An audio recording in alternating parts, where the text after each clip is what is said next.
Vadodara municipal કોર્પોરેશનની સામાન્ય સભા હોબાળામાં ફેરવાઈ ગઈ હતી કારણ કે ફાયર બ્રિગેડના સસ્પેન્ડ થયેલા chief fire officer Hitesh Tapariya પુનઃ નોકરી પર લેવાયા હતા।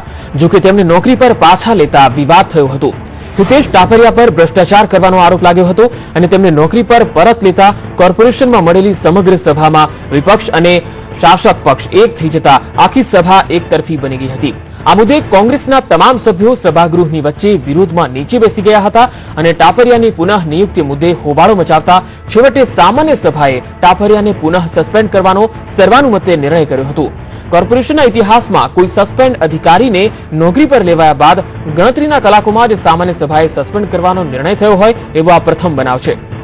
ભ્રષ્ટ અધિકારીને અપ્રમાણસર મિલકતનો કેસ સમગ્ર સભામાં લાવીને એને સસ્પેન્ડ કરવાનો ઓર્ડર સમગ્ર સભા જ્યારે આપતી હોય ત્યારે એને લેવાનું, સસ્પેન્ડમાંથી જો ફરી પુનર્નિયુક્તિ કરવાનું કામ હોય તો એ પણ સમગ્ર સભામાં આવવું જોઈએ।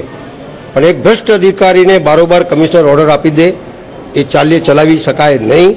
અને સત્તા પર બેઠેલા લોકો ચૂપ છે માટે અમારે નીચે બેસવું પડે છે કે જરા આ દિવસોમાં બી એમને ફાણસ બતાડવાની જરૂર છે, કારણ કે ભ્રષ્ટાચાર થતો હોય અને તમે ચૂપચાપ બેસી રહો તો તમે વડોદરા શહેરના લોકોએ એટલા માટે નથી મોકલ્યા કે તમે ભ્રષ્ટ અધિકારીઓને ફરીથી નિયુક્તિ કરી લો।